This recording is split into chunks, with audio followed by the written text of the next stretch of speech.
Kylian Mbappe PSG ছাড়ছেন সেটা নিশ্চিতই ছিল, শুধু আনুষ্ঠানিক ঘোষণাটা বাকি ছিল, সেটাও দিয়ে দিলেন এই ফরাসি তারকা।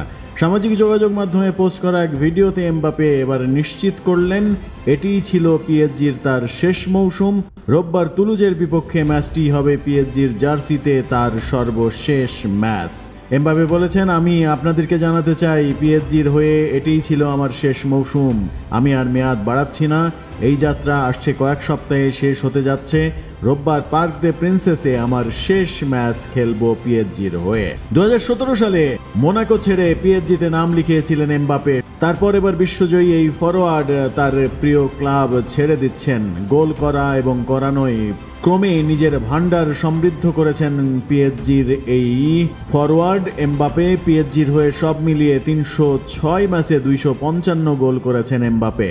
108 গোল করিয়েছেন তিনি অন্যদেরকে দিয়ে। চলতি মৌসুমে পিএসজি এরই মধ্যে লিগ আ জিতেছে। গত 12 মৌসুমে যা তাদের 10ম শিরোপা। এমবাপে জিতেছেন 6 বার। গত ফেব্রুয়ারিতেই পিএসজি ছাড়ার ইচ্ছের কথা জানিয়েছিলেন, কিন্তু শেষমেশ আর সেটা হয়ে ওঠেনি। অতঃপর আনুষ্ঠানিক ঘোষণা এলো এমবাপের কাছ থেকে পিএসজি ছাড়ছেন। তবে কি রিয়াল মাদ্রিদই হচ্ছে তার পরবর্তী ঠিকানা, যেটি নিয়ে সব থেকে বেশি গুঞ্জন চলছে?